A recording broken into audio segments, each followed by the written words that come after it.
I believe we're recording. Yes, alrighty. Okay, Dark Bleating's tribe. I'm so happy today talking to Priya Sharma, who is a wonderfully talented writer, the author of numerous works that I like to describe as like a horror-centric genre blend, mostly.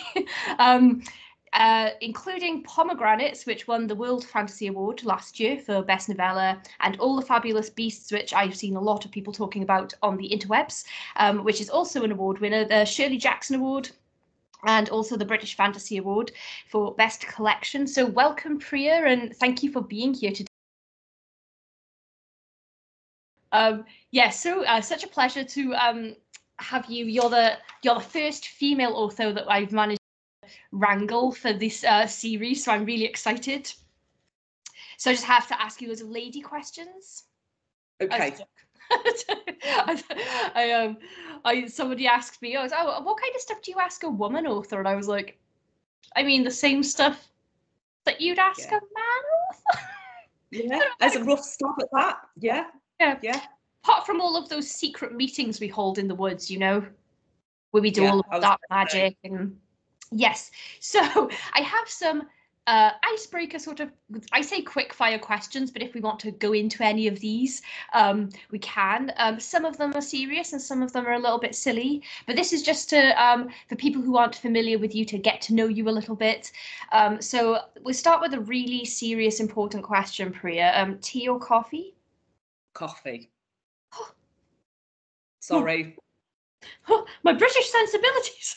I know, it's got to be coffee or a good builder's tea. Yeah, builder's tea. Yeah, with sugar or sweetener in it. When I'm feeling fancy, I might have a peppermint tea, but that's only if I'm trying to impress somebody.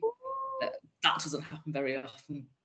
My husband is a coffee person. I'm quite the solid tea drinker, but he did buy this fancy coffee machine, and I was very quickly converted, but then it broke, so we had to send it back, and I feel spoiled now because now I can't just have a, caramel latte at any given moment.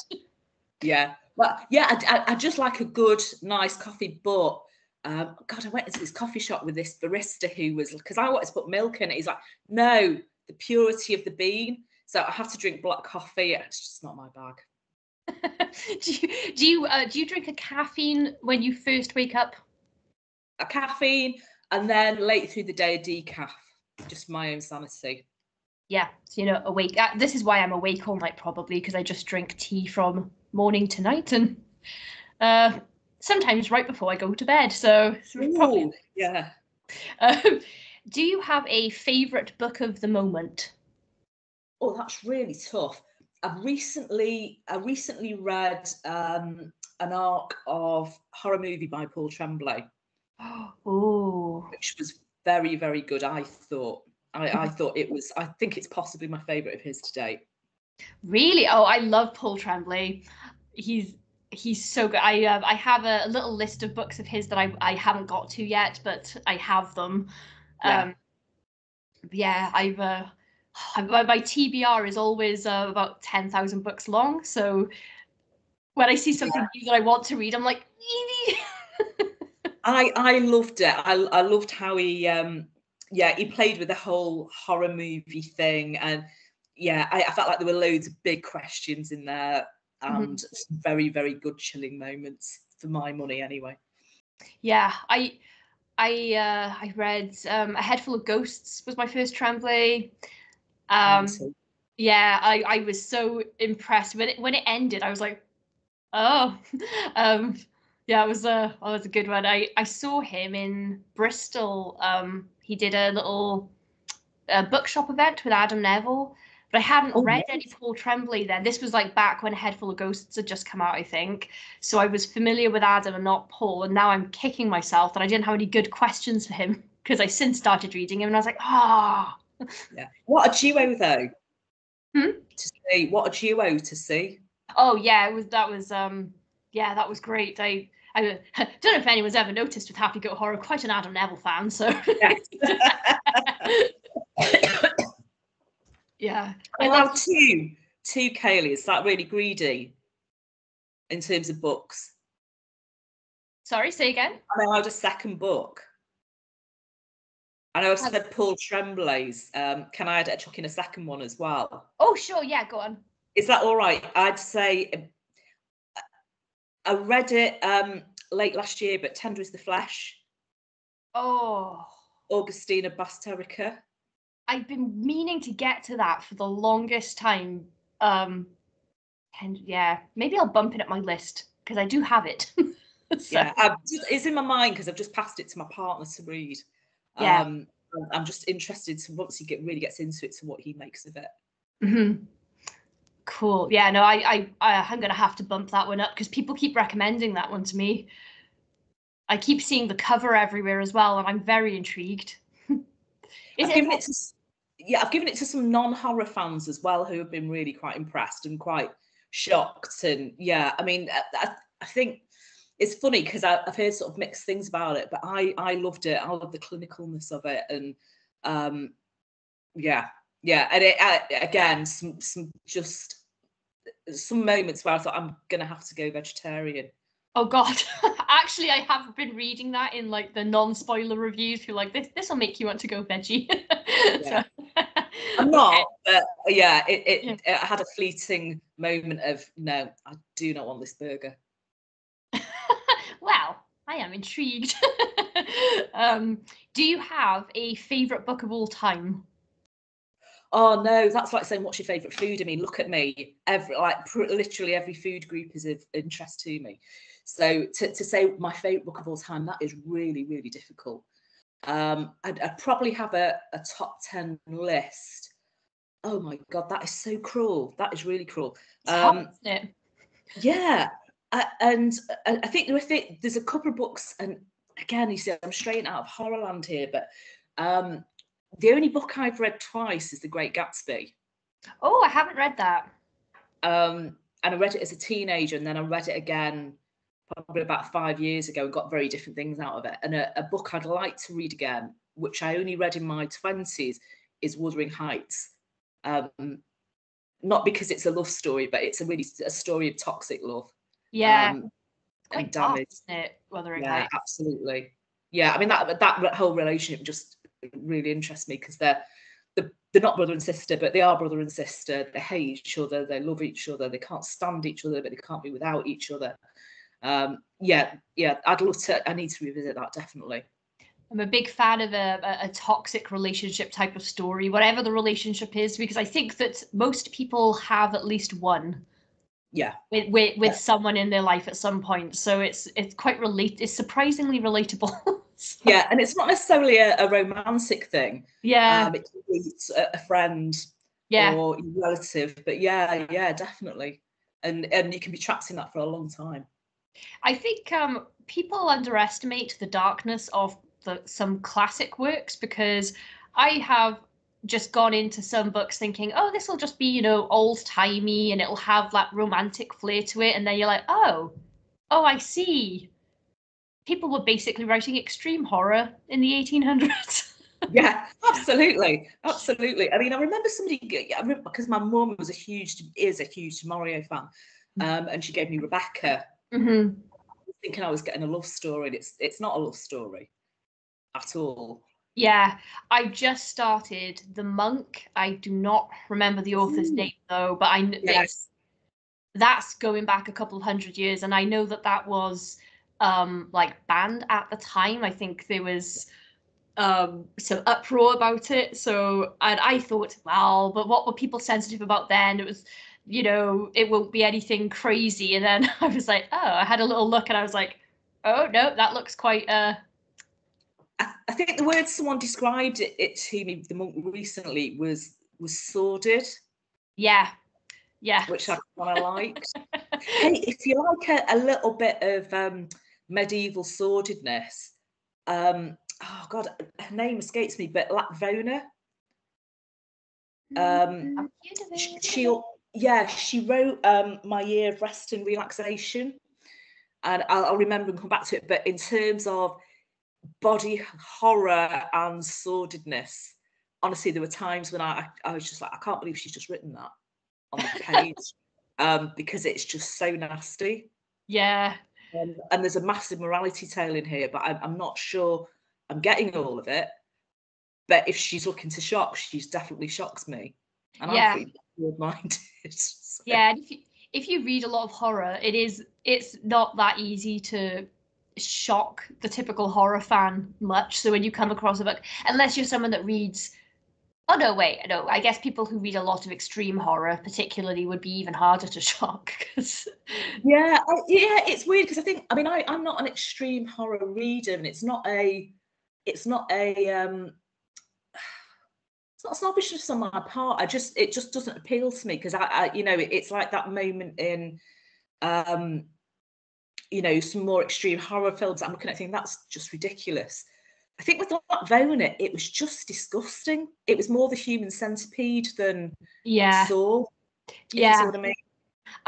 I avoid extreme horror if I can, but sometimes I get review requests for it, and I'll try and give everything a fair shot. But I don't really like stories about just really intense, relentless human suffering, and I'm the same with horror films as well. I prefer, vampires and ghosts and stuff, or like things that are steeped in some sort of like folklore and mythology, with magic and things, just because it's if I read about people getting kidnapped and tortured, I'm just afraid to be in my house, and then I feel sad. Yeah, and it's more real, isn't it? Yeah, I think it's too possible, a lot of the extreme horror stuff. So I'm like, no, that's too frightening for me. Yeah. I'll be over here with all my zombies, thanks. Yeah, you know where you are with a zombie. Yeah, you got to have your zombie apocalypse plan, Priya, just in case. Yeah. Do you have a box? Do you have a zombie box with a baseball bat in?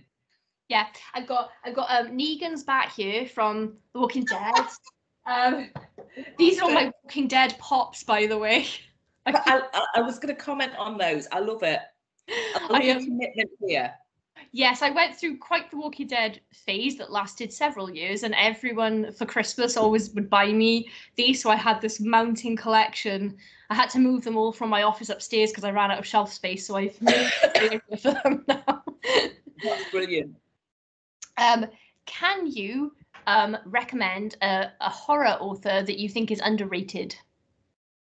Oh, I'm always it's interesting because I think with this one, can I go with a horror book that I think was missed? I think I'd never seen many people in the horror community talking about it, but The Daylight Gate by Jeanette Winterson, which is about the Pendle Witch Trials, and it kind of does, it does the whole magic and the horror of it and the real true horror of it very, very well. So I think that's in there. Who else? I think I personally really rate Tracy Farhee's work. Yeah. And I always I'd love to see her more talked about. I know she's like made it onto sort of lists, and I think she's recently shortlisted for a London Fiction Prize, which is brilliant. But I love her themed collections. My favourite is New Music for Old Rituals, which is around sort of the folklore of Ireland, and it's a really tight collection with real variation in the work as well. She does those theme things a little bit like your micro collection, The End, which has its own arc and themes and things. Yeah. She's done a similar thing, but she tends to do that with all her work. She's written one about illness, one about sort of Ireland, and I think her last one was I Spit Myself Out, and that's full of kind of female body horror. Yeah, she's I love her short stories because she's a beautiful writer, and you're sort of like, I feel like I'm like ambling along with her stories, like having a nice time, and then on the last page she just slaughters you with something. You're like, what? I'm like, hang on.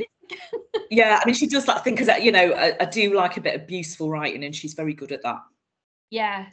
But she's got solid credentials, and obviously she knows her onions, doesn't she, in terms of folk horror. To listen to her talk is quite boggling, really.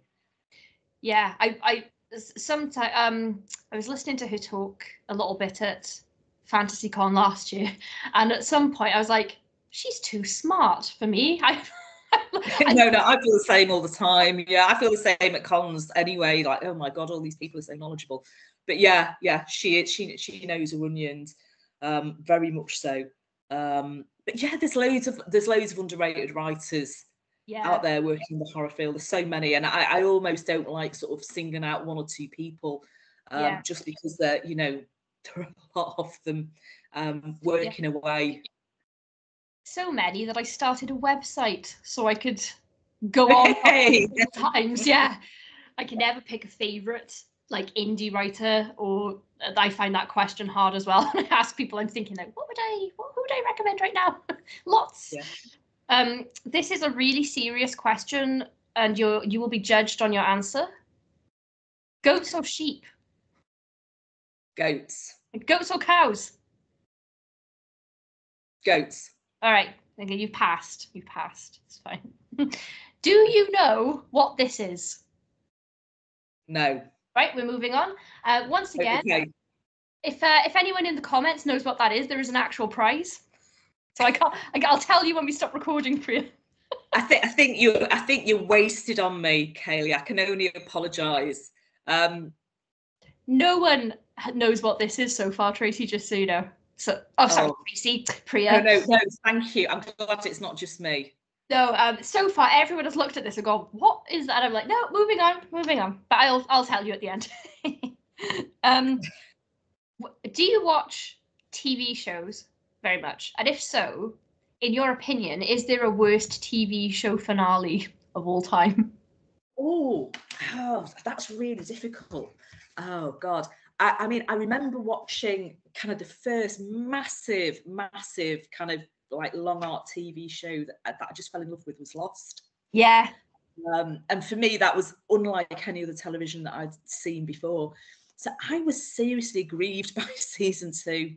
I know that's not a finale, but I kind of,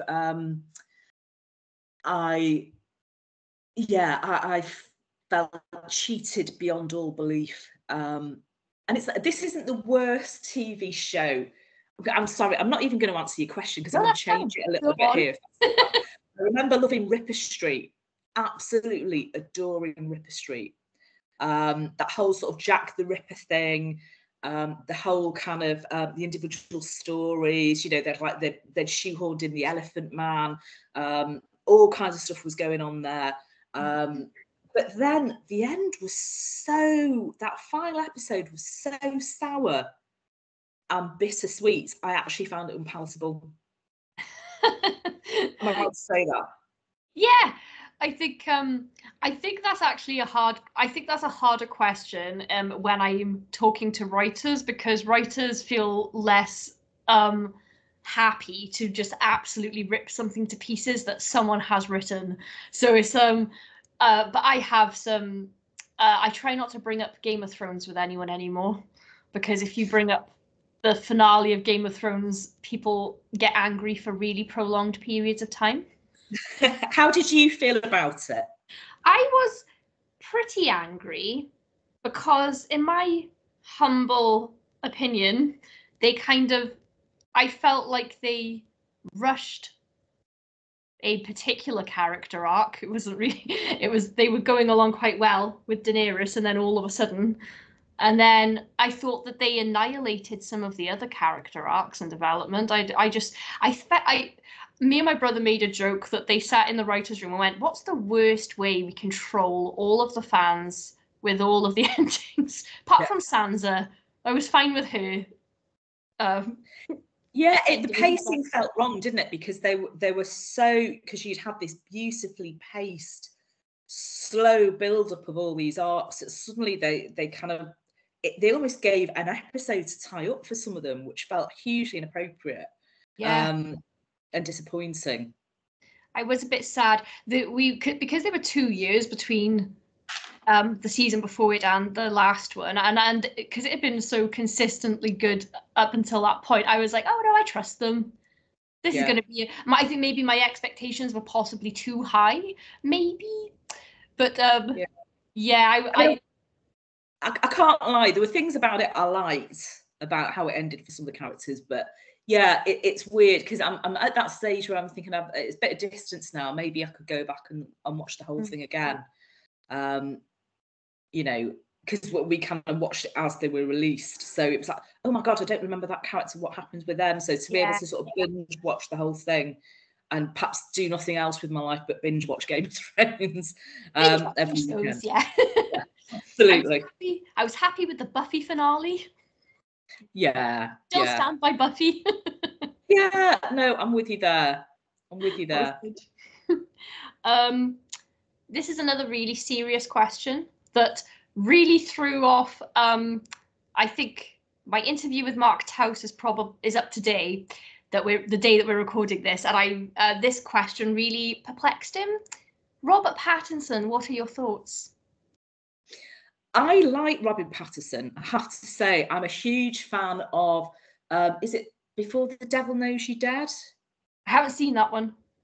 I forgot the name of that, right? But he plays this sleazy Deep South minister who is truly a bad egg.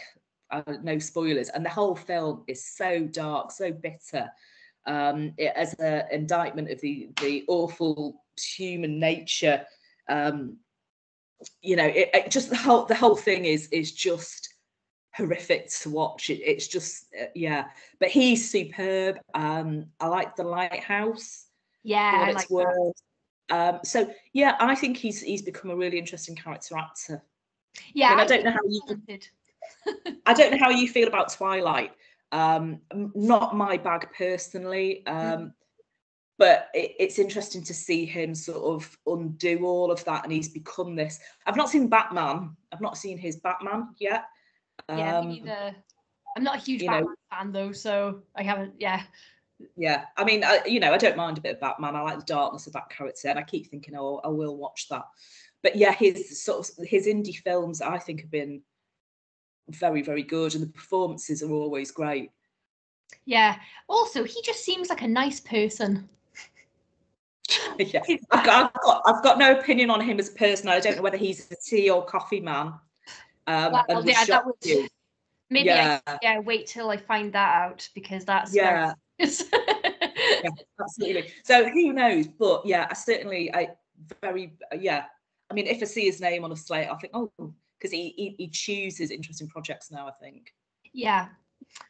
Okay, so we're gonna lead into your work now that I've asked you a bunch of weird stuff.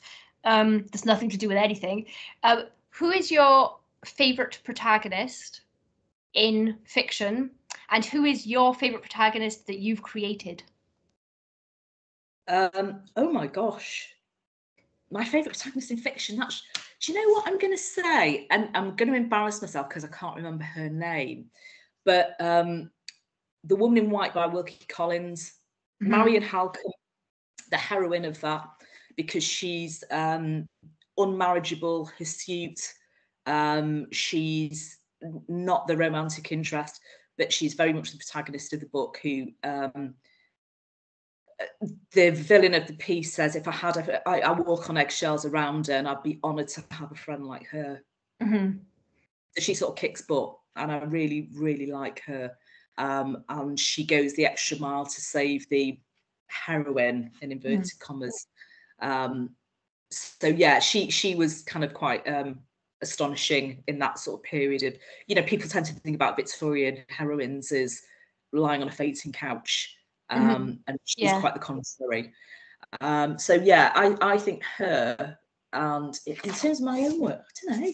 I loved one thing I really, really, really enjoyed writing was a story for a horror anthology for Ellen Datlow, and it was called The Ghost of a Flea, and it was based on the William Blake painting, which is just one of the weirdest, strangest little pieces of art. And it's this monster who's the flea, who's holding a cup, and he's holding a thorn, and there's a comet falling to earth behind him, and William Blake was so interesting to me in that because he saw visions from a very young age. He said, I speak to angels, and I've spoken to Joseph of Arimathea and the builders of the temple, the pyramids. He was completely out there, and not well thought of and very poor in his time, and he formed a bit of an alliance with another man who was an astrologer, and they wrote a book called Visionary Heads together. And he said the ghost of the flea is the soul of souls of murderers, bloodthirsty men. So I think that as a world, and I loved writing The Flea, and I loved writing William Blake, but I also loved writing his wife as well, Catherine, who was illiterate when they married, and she learnt to read, and it was said that and there's a lot of speculation about this, I don't think anyone will ever really know, that she was very important in producing his art, in that she was a very capable printer in her own right. You know, there's a pigment which another artist used to call Mrs. Blake's White. But to write them as a duo trying to solve these murders committed by the Flea, as a kind of a trio of characters, I really enjoyed that world, and I really enjoyed writing it. I was gonna ask you about your I think that your character work is amazing, and I obviously care about plot when I'm reading, but I care way more about character. So I've read books where like the characters are just top notch, and then there's not like massive amounts in the way of plot, and it doesn't matter to me at all as long as I'm like on board with the people. And I thought that your balance of plot and characters in Pomegranates was masterful. I think I told you this. I bought this at FantasyCon, and I'm one of those people at conventions where like the second my eyes open, I like jump out of bed and I want to be out of my room and mingling and at, you know, panels and things like that. So I don't spend any time in my room. But I had about, I don't know, 20 minutes to kill. I thought, oh, I'll start Pomegranates, and then I didn't leave my room until I finished reading it. Thank you. So thank you. It's interesting, isn't it? Sorry, go on. Sorry, I just couldn't put it down. It was, and I've never read anything like it. And it did take me back to my theatre days when we were learning Greek theatre and like the structure of the storytelling and things like that. And yes, I was wondering if you could talk a little bit about your, talk a little bit about Pomegranates for people who might not be familiar, and maybe your approach to how you went about the, I'm trying to think of words. How your approach to the storytelling. Okay, I think it was written for. There's a line of novellas from PS that Maria Reagan edits called Absinthe, the Absinthe books, and she asked me to do a 20,000 word novella, and I'd had the idea for quite a long time. I mean, I do love a little bit of Greek mythology, but I've never been, although I love reading them, I've never really been interested in doing a direct rewrite. You know, when you read things like, you know, Achilles by, now her name's gone, hang on, Madeline Miller, and books like that. Straight rewrites don't really interest me that much. I was more interested in what I could do with it. So, you know, everyone knows the story of Hades, Persephone, you know, Winter, her being abducted and taken down into hell, or the afterlife, if you like, the underworld, and eating the pomegranates, which means she has to spend part of the year there. But I really wanted to tie it into climate change, and I got very interested. I was reading a lot about the Svalbard seed bank, which is just amazing. It's kind of the ultimate seed bank. You know, when Aleppo was bombed and their seed bank was destroyed because they got a stash in Svalbard, they were able to replenish their stocks. So it's really important. It's really important for biodiversity, and I wanted to write about that. But for me, I think it's interesting. I think when you go on any sort of journey, if you've not got a traveling companion that you really enjoy being with, it's a bit pointless. You know, you're going to piss off your readers. I get pissed off. But I think when you can make those characters vivid for yourself, they start to tell you what is right and what is wrong for them. You think, no, this person wouldn't do that. So for me, I think getting your characters quite vivid in your own mind is really, really important. And I'd written a section from Persephone's point of view. I've written a section from the point of view of the scientist that wanders into the underworld and finds her there after Hades' death. You know, she's closed the underworld. The world is permanent winter. And this is the person who's basically pleading for mankind. And I got up to about 12 or 13,000 words, and I thought, shit, what am I going to do? Am I allowed to say that? What am I going to do here? I'm sure. And it really was only then that I started to think about Demeter's story, her mother's story. And that gave me a real opportunity to do something completely different again. But I think kind of plotting it out, I found it to be a really interesting experience, because I've got 2 parts, and then actually kind of getting a draft of that 3rd section and then working backwards and reverse engineering the first 2 sections, which was probably a lot more work than if I'd realised what I was doing at the start. But it made it more interesting in terms of laying down motifs and shoring up the story. Mm-hmm. So the structure of it for me was a little bit different to what I normally do.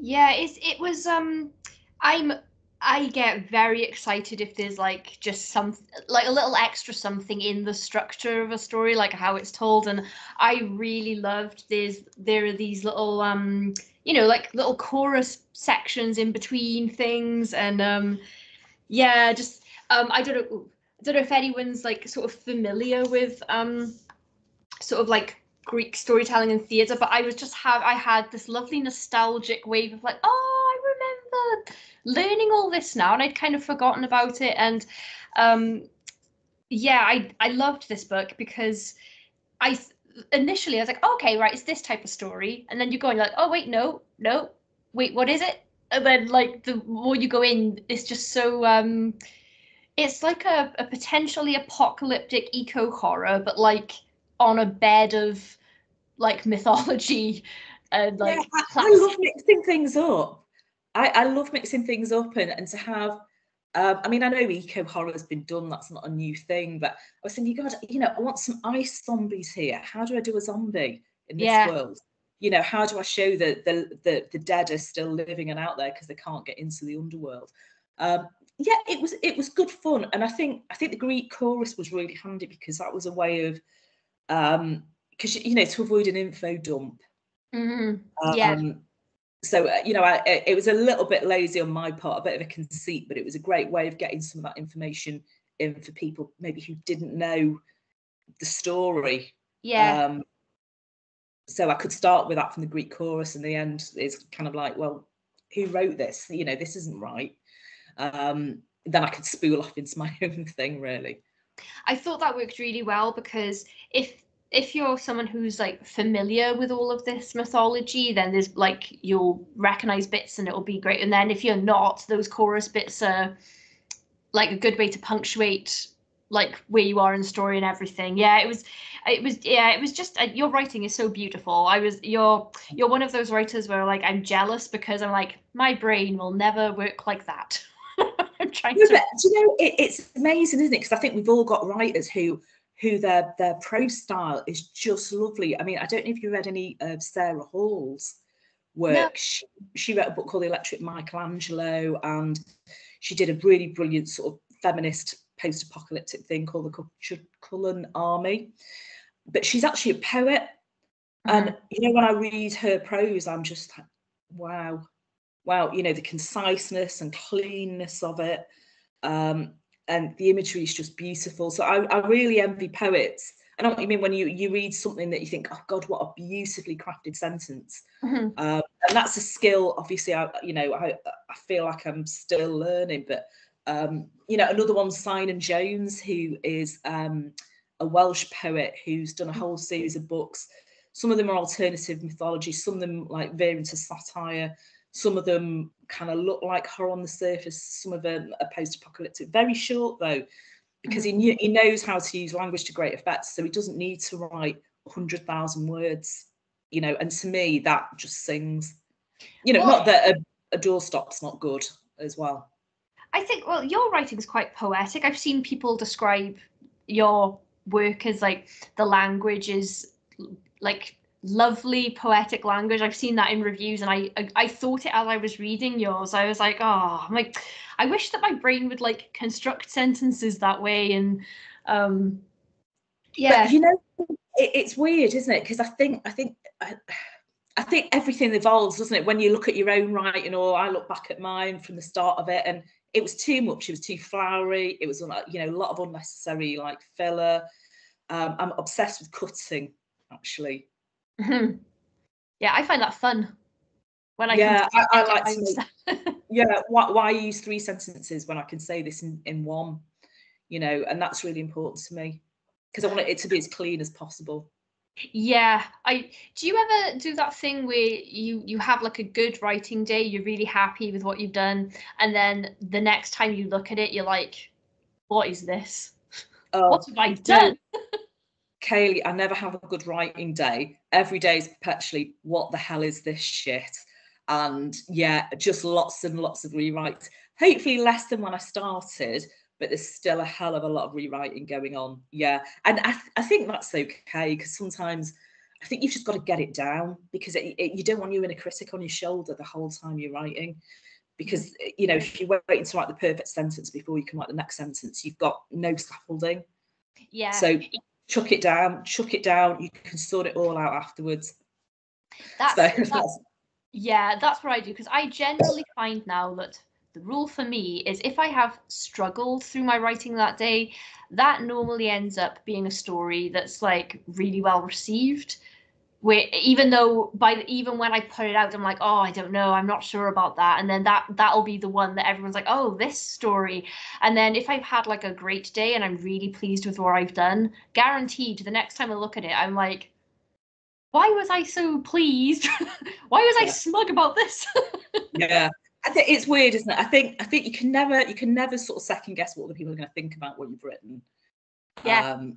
And so I've kind of like tried to park that really. I just, you know, if the editor's taken it and they've sent me a check, I'm quite happy. Generally, Yeah. it's not really bad. Do you have a piece of your own work that you're like the most happy with or the most proud of? Like a favorite child? Oh God, that's really hard. I think the most personal, but also the story where I started to think about, actually consciously think about what I was doing right and wrong was probably all the Fabulous Beasts, not all the Fabulous Beasts, but Fabulous Beasts. In that, it was a story that was in my head for so long, such a long time. Originally, it was Paula Garan, who was doing a fairy tale anthology, and said, "Can you write me an alternative fairy tale?"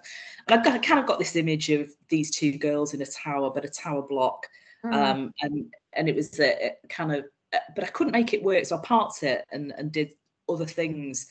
And then when I went back to it, I think because I bolted on another idea, it suddenly started to work and to kind of feel that coming together in a way that was really satisfying. Hadn't really happened before like that. So I think that's what people probably know me for best of all. I think it's the story that sort of made my name a little bit, I think. But another story that I wrote, which was really complex for me to plot, was called The Firebrand. And again, I think it was Nightmare Carnival for Alan Datlow. And it was more about a whodunit with horror elements, and plotting that to get that over the line was a huge deal for me. So that I have a lot of fondness for. Even though nobody's read it, I don't think many people have read it actually. Maybe more will now. Yeah, certainly not in the UK. I think it sold well in the US, but not really in the UK. But yeah, I really love that story, and I love the main character, who was a girl that she could burn herself up and then reinvent herself, and she was part of this stage show, and there were a pair of brothers, and you kind of, nobody knew who killed who. Someone dies during a bullet catch, so it's all yeah. And I was writing out my comfort zone. It was very American sort of kind of 1950s, so it doesn't look right. It does, you know, for me to sort of stretch to that and try and make it authentic was quite difficult. Do you have like a particular type of audience in mind at all when you're writing, or yeah? No, I should do. It's interesting because and I can't remember the name of the writer who did this, but if you go back through Stephen Volk's feed on Facebook, there's a lecture that's posted called the ear of the story, and it's very, very clever actually, and it makes me realise actually how simplistic I am as a writer, but this woman's talking about her who's the story aimed at. Mhm. And it's really interesting because she uses Lolita as an example, one of her examples, because who is our narrator talking to? Who does he think he's talking to? Who is he actually talking to? And there's all these layers about judgment within that. But yeah, I don't really consider the ear of the story enough, if at all. Mhm. I don't know if I've ever considered, or sometimes I think all the type of people that will like this and not the people who like it. So you never know, do you? But like, um, I suppose when you start something as well, it doesn't necessarily end up being the thing you thought you were going to write in the first place. So Yeah.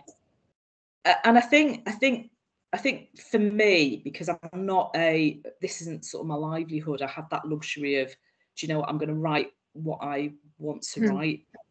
And you know what, if it's not quite right for an anthology that I've been asked to submit to, that's okay, but I'm not going to make it something that I don't think this story should be just to sell it.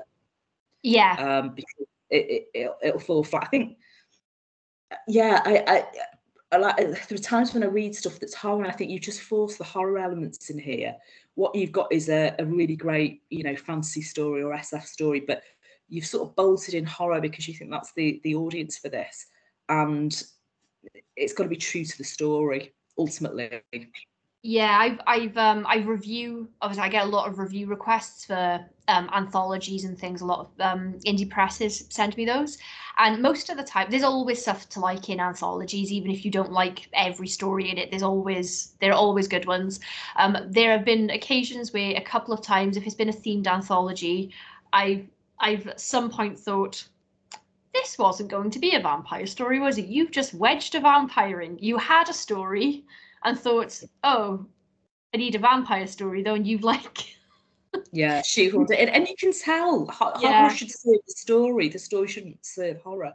yeah, yeah. It's I get a lot of review requests as well. It's like the only real rule for Happy Goat is that it has to be a horror story, and it can be any subgenre. It can be very light on the horror if it's like a quiet horror, whatever. But it does have to have horror in it, really, somewhere. And the number of people that send me a book and they're like, oh, it's like a sci-fi horror, and it isn't. It's just sci-fi. Yeah, I mean the clues on the tin, isn't it? Happy Goat horror. Yeah, and I'm like, listen, guys, I've got very limited reading time and like 50 requests at all times. Yeah, no, but And that's rude, isn't it? Yeah, I think, I like, mean, I've read your entire book and I yeah. can't review it on the site really because it's not in remotely horror. So, The notes to you all out there, yeah, stop it. yeah, Stop it. it's Have naughty. manners. Yeah. I do, although I do on occasion post something that isn't horror, but it's usually by a horror writer that I regularly read, and they've branched out, and I think, Yeah, but I that's can your just do it. prerogative. Yeah, That's your prerogative. I think that's you're entitled to do that as it's your party. yeah, that's my personal TBR that usually happens with. Um, this is that I have no segue for this. It's just the next question I wanted to ask you, and it's in my head. What would you say for you is like the best part of being a writer? It's really weird, isn't it? Because I think it's that moment where everything clicks. You know, when you and I kind of think it's when you're at the top of the hill, getting up there's a slog, but you can look back at the story, back down the hill, and think, yeah, that's what I need to fix. And you look ahead, and you know the finish line, you know where that story needs to go, and you can put all those elements together. And that just that moment of synergy where it's all working, even if you've not finished it, is just lovely. That's the best feeling. Even if it's not maybe your best work, or you know, I look at it and think this is okay, but it's the satisfaction of knowing I've got something that I will be satisfied with. Mm-hmm. Yeah. Works. That's me. I mean, I find writing hard. I don't know about you. I find it a really difficult process, and I think to say I enjoy it's probably a lie. Mm-hmm. But I am much more satisfied once I've done it, and I've done that. I've released what's in my head. Yeah, I was actually going to ask you that next, if you find like writing difficult, because I think aspiring writers, myself included, when you're like right at the start of sort of pursuing this as a hobby or a career or whatever, people romanticize like the idea of the writing like, you know, you picture yourself in a nice comfy jumper with snow falling outside and a hot drink, and you're just typing along for hours with some sort of soundtrack. And then when you actually sit down and write, it's very often just like, yeah, well, it's daunting, isn't it? Don't you find it daunting? I am completely daunted by it. And I think you're right. I think there is a lot of because everyone, you know, when you first asked it, everybody's going to cons, I'm like, oh God, I'd love to be like a full-time professional writer. I don't think I've got either the balls for it, because I think it is a really hard job, or the discipline. Yeah. The thing that I have recently realized is that full-time writers, unless you're someone like Stephen King, where you've got a guaranteed book deal forever, but that's a very, very rare exception to the general rule of most full-time writers could just not have their next book picked up at any time. So there's no job security. It's hard work. Yeah. You're subject to the companies you're publishing with. You know, I mean, I won't say who, but I know somebody who had to do a press junket in the States. He was told, no, don't say that that's your favourite book. That won't help us sell your current book. When somebody says, what's your favourite novel ever? Can you say this or this? Mm-hmm. Really? You know, is Yeah. that how it works? That, you know, I can't imagine having to do that. Yeah, it's not. I think everyone thinks that once you go full time, that means that you're like really in the money, and there's good money to be made, but it really depends on where you are, who publishes you, if you sell movie rights, and then what kind of deal you've got for that. Like if you know, I know Paul Tremblay, obviously, the A Knock at the Cabin is the film adaptation of The Cabin at the End of the World. And I remember there being like a big palaver right at the very beginning when that film was released because he wasn't credited. Yeah. I saw the whole thing about that. So by the time I went to see that in the cinema, and by the time I got there, it was based on the book written by Paul Tremblay. But apparently, initially, they didn't put that in there. And I was like, whoa, imagine that. Like, that's crazy. I think, but it's interesting. It's interesting to see the alternatives, to see what someone like Adam Neville's done. You know, in terms of publishing his own books and doing his own sort of audio stuff, and what you know, what he's doing with film and stuff. But you know, as a completely different model where he's taking complete control, I can only imagine how much work and commitment that takes. I think he said he took a year off writing to learn how to publish. But yeah, so for anyone who doesn't know this, so Adam Neville has an agent, and he was publishing through one of the big five publishers for a while, wasn't he? And then he decided to go indie and self-publish, which people thought was nuts, because everyone's like, oh, but the dream is you get an agent that sells your stuff for you.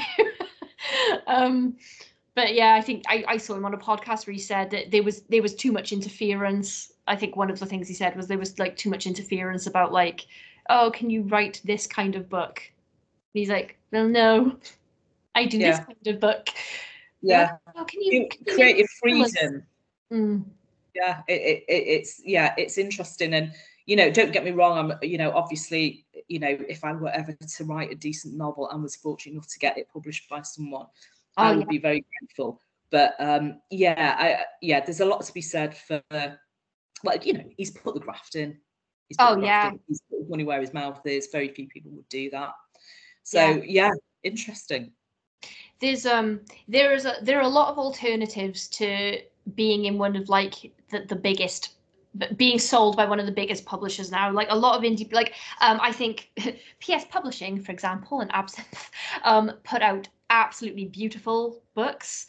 There's a bit of a snobbery still with some people, with some readers maybe, or like maybe not so much a snobbery, but like an ignorance about self-published in indie works, small presses. Like the quality won't be like on par with, and I just disagree, because obviously you'll get some stuff like that, but I have also found considerable lack of quality in, you know, books that have come out from the Yeah, main. no, I agree with you. I mean, you know, I mean, Blackshot books, you know, the Shadows books that you're Yeah, published in, you know, it's a who's who of kind of the scene today. It's amazing. Dead Ink Press in Liverpool publishes Lucy McKnight Hardy, you know, Water Shall Refuser, yeah. great sort of folk horror. And her, I think is it Dead Relatives? I've got a book up here somewhere. Yeah, Dead Relatives, really great horror short stories. You know, I mean, I felt, what's the name of Don Coxon's George Sanderson's press? It's gone out of my head. Oh, I can't remember. The work from them was just exquisite.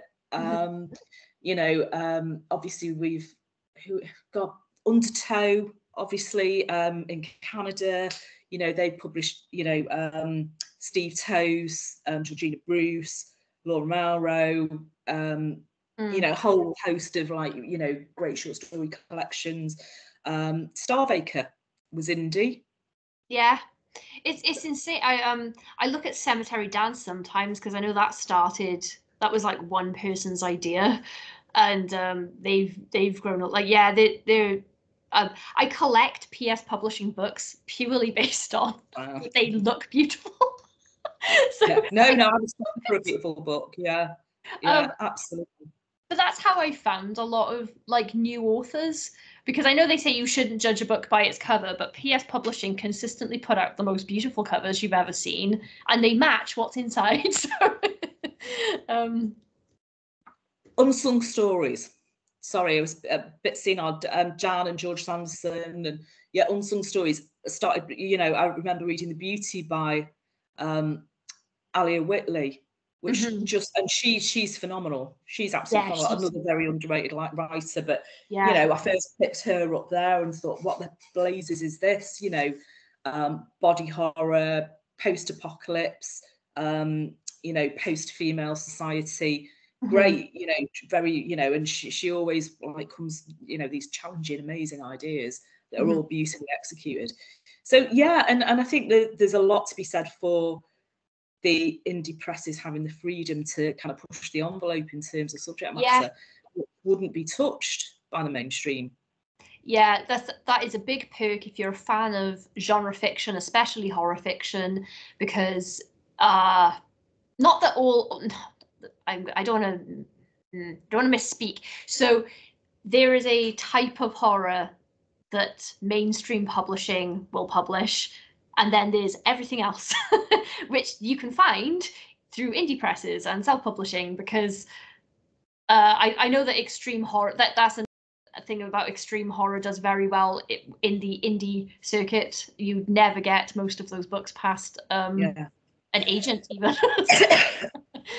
But I mean, like, look at like writers like Eric LaRocca, who Yeah. was doing, you know, he started off in the indie press doing things that were really subversive and quite strange, and you know, now he's selling out to big. He's not selling out. Sorry, Eric. Yeah, his His books. books are selling out and getting reprinted, and you know, in major bookstores. And I think he's in. Was he on the New York Times kind of? Yeah, I don't know, but he's doing really well, and it's lovely to see that perhaps they've realised actually there are loads of really exciting writers who yeah. are emerging from that scene. I'm very, very happy for Eric, because I've been following him for quite a long time, and it's been very nice to see like someone go from, you know, on Facebook, like, hi guys, I got a book, like the marketing that we all have to do, please buy my book. And then the last thing I heard from him is that Norman Reedus's production company's picked up one of his books to publish. And I think it's the first book that they're publishing. I can't remember what Norman Reedus's thing is now. Sorry if you can hear that. That is my cat. Do you mind? Wow. I'm trying to talk you. Sorry about that. Bring the cat in. Just viciously attacking a chair. That's another thing. A lot of people that were sort of in indie publishing do get picked up sometimes because they managed to achieve Yeah. a considerable amount of success by themselves or through indie presses. I do love I wrote down something I didn't want to forget to ask you, and I just had it in my head, so I've got to confer to my note. Can you remember what the first story that you ever wrote was? Oh gosh, I remember what what as a small child or just during any story you can remember from like your first foray into storytelling. I wrote a story about an angel that was a tiny little thing that got trapped in a jam jar by children collecting bugs, and then just got fried in the sun. And it was this like poor angel that was dying, and this, it was really happy. And I wrote a story about a vampire who loves this little girl he sees through the window and realizes his stepfather is abusing her, so he kills him, but he doesn't bite him, he just murders him because he said he doesn't deserve that sort of death. So yeah, all pretty happy stuff, really. Yeah, you could tell from an early age that you had horror leanings. Yeah, I mean, I think I've always loved, like when I was sort of growing up, there were things like armchair thriller on the television, with the faceless nun and all that kind of stuff, and the darkness that was in Roald Dahl. And I remember seeing Twin Peaks and just being like blown away as a teenager. It was just like nothing else I'd ever seen. So yeah, definitely, and things like Watership Down, which is a very visceral book, actually. Yeah.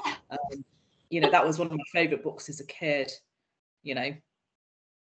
Yes, quite savage. Watership Down, really. Yeah, brilliant piece of fiction. Mm-hmm. Yeah. This is the last thing I'll ask you for the day. Is there? We kind of covered this really at the beginning with like favorite books and stuff, but is there something that you would like to recommend to anyone watching to either watch or read or listen to? Okay, I think I'm just trying to. Right, a couple of things. I saw when I was at Simon and Kate Besser's last night. I saw Sisu, which is about a Finnish commando and a German battalion during the end of World War II, which was very, very violent. But if you like that kind of film, that was quite a lot of fun. The other things that I've enjoyed recently, I would recommend The Serpent, which I watched last year, about Charles Sabraj, the murderer in Thailand, which was a brilliantly constructed and produced bit of TV that, although it's not graphic, we were on the edge of our seats. Okay. Just the sheer sense of peril that they evoked, and you knew that things weren't going to end well for some of these young people. Just brilliant. It's where crime meets, I think, story of kind of real life crime and a man who's still alive. But yeah, brilliant bit of storytelling. To think about story construction and watch that. It's definitely worth mapping it out as you watch it, because you realise how good it is. Well, I'm going to put it on my list.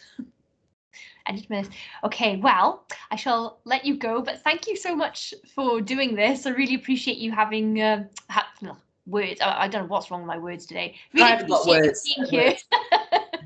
So we're speaking in semaphores now, aren't we? And then whenever you have a new release, whenever you do have something new out, maybe I can convince you to come back, and then we can talk about your newest book. Listen, thank you so much for your time. I really appreciate it, Kaylee. It's lovely to speak to you. You too, honey. Okay, bye. Bye.